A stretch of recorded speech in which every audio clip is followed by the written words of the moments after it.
Trading in financial instruments, whether it's forex, futures, or equities, takes place in markets.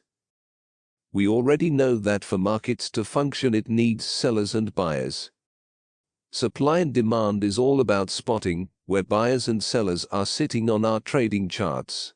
However, the retail traders do not have access to current order flow. We cannot spot them within their current position.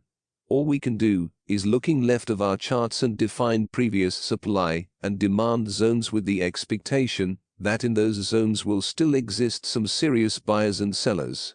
Using lagging supply and demand information, we are making our trading decision based on historical data, not the current definitive data. We also know that what has happened in the past will not necessarily repeat at present time. We have to accept that, and to deal with probabilities. We use price action chart and candle patterns to improve probabilities in our favor. There is one important difference between classic supply and demand theory and supply and demand that applies to traders. While on classic approach suppliers generally stays as suppliers in the process of exchange, however in trading we cannot identify certain participants as sellers or buyers. All participants in trading can be buyers or sellers at any one time, even at the same time.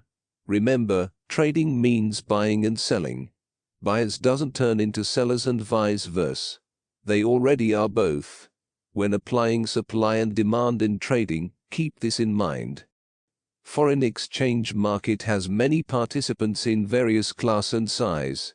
As we can see from the above graph, banks are firmly in control of forex. In spite of healthy growth of retailers' market share, banks will remain in control. Even if market share of retailers hits similar levels of banks, they will still be in control. Banks generally acts in sync, like one big cartel. Many funds and insurance companies are extensions of the banks. Retailers are extremely fractured and can't act in sync.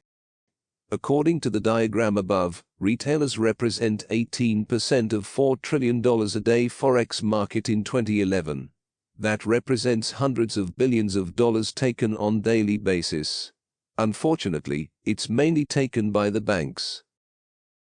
Our task here clearly is to spot banks and follow them. Remember, we do not anticipate, but with guidance of the price we try to participate. That's all. Nothing more, nothing less. Supply and demand is considered the most profitable strategies you can use to trade the forex market.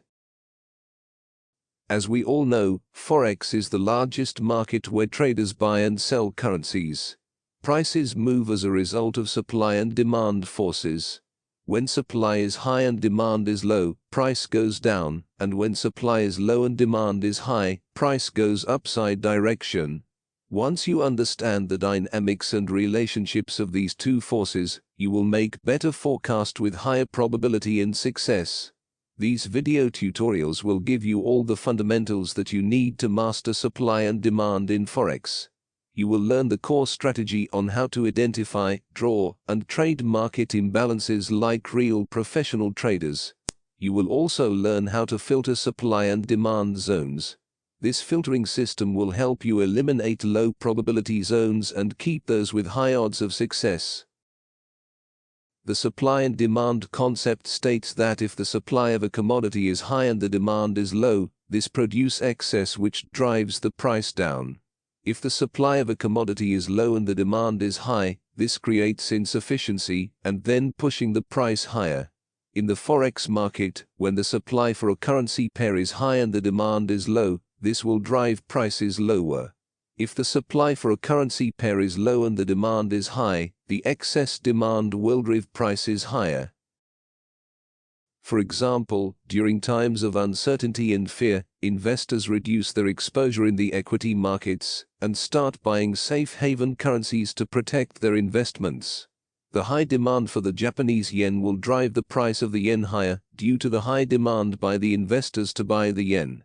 This is exactly what happened on the coronavirus crisis. The investors start buying the yen, and as a result of that, the US dollar yen dropped tremendously. Another example is when the Federal Reserve, decides to increase the interest rates. This will make the US dollar attractive to investors because of the interest yield. This is also known as the carry trade, where traders buy currencies with high interest rates and sell those with low interest rates.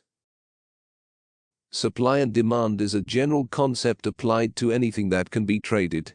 Before we move to the core strategy, we need to define supply and demand zones and understand how prices move on the chart. Supply zones. A supply zone is located above the current price where there is strong selling interest. At supply level, sellers exceed buyers and price moves down as unfilled orders get absorbed. Demand zones. A demand zone is a price area below the current price where there is strong buying interest. At demand level, buyers exceed sellers and price goes up as unfilled orders get absorbed.